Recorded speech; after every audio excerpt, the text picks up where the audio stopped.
As enige mens sleg van jou dink, moenie vir hom kwaad word nie. Jy is baie slegter as wat jy dink jy is. Dit het Charles Spurgeon gesê. Nou hierdie is eintlik 'n goeie boodskap. So luister 'n bietjie. Jy luister na Kort en Kragtig en ek is Fanie Meyburg. Kom ons word kragtig deur die woord. Dit is klein Saterdag, middel van die week is Woensdag.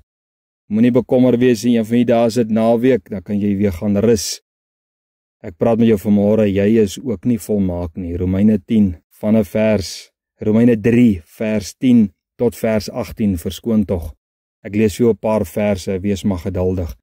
Daar is niemand regverdig nie, selfs nie een nie, sê Paulus. Hy sê daar is niemand wat verstandig is nie, daar is niemand wat God soek nie. Hulle het almal afgewyk, saam met hulle almal ontaard. Daar is niemand wat goed doen nie, daar is selfs nie een nie.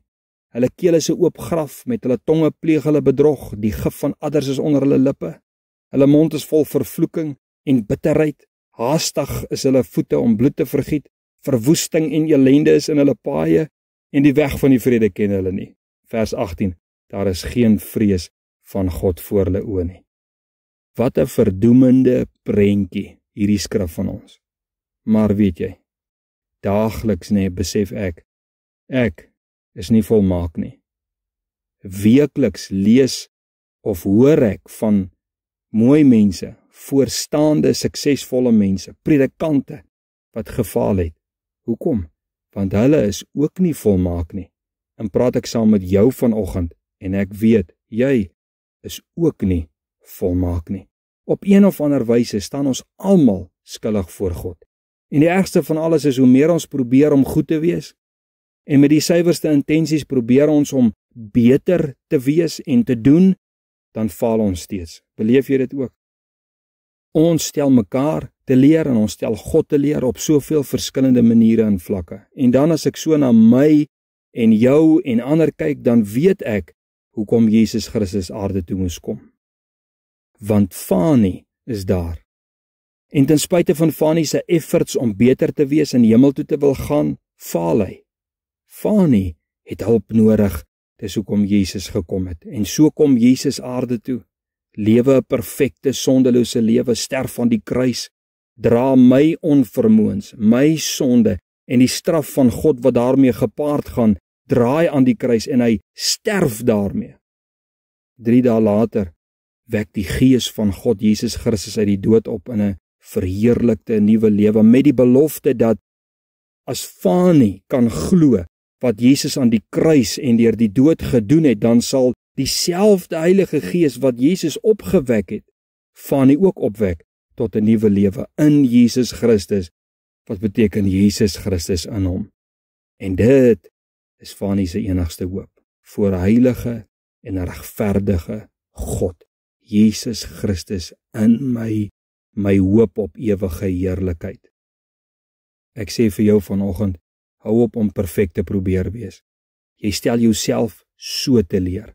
Jy word so moedeloos omdat jy nie alles reg kan doen en reg kan kry nie, en nie oorwinning oor baie goed kan kry nie. Vind net vir Jesus. As jy net by Jesus kan uitkom, as jy net jou lewe aan hom kan oorgee, as jy net kan weet jy kan nie, en kan glo Jesus kan alles regmaak, al jou vertroue op hom plaas, sal Jesus Christus jou reg kry. Romeine 1 vers 16 en 17 sê, ek skaam my nie oor die evangelie van Christus nie. Want die evangelie van Christus is 'n krag van God tot redding vir my wat in hom glo. Want die geregtigheid van God word hierin geopenbaar. Met ander woorde, hierdie wat God my kan regmaak, word 'n realiteit wanneer ek glo. Jy sien, dit is geloof in Jesus wat jou gaan regkry. Dis die goeie nuus. Paulus en Spurgeon wil jou nie in 'n gat van veroordeling gooi vanoggend nie. Hulle gee eintlik vir jou goeie nuus, die evangelie van Jesus Christus. Hulle wil vir jou sê dat jou oplossing buite jouself lê in Jesus.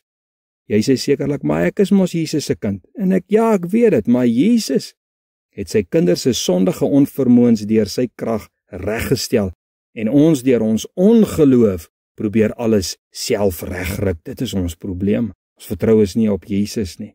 Die sonde wat Paulus van praat druk vanoggend soos 'n geweer teen jou kop.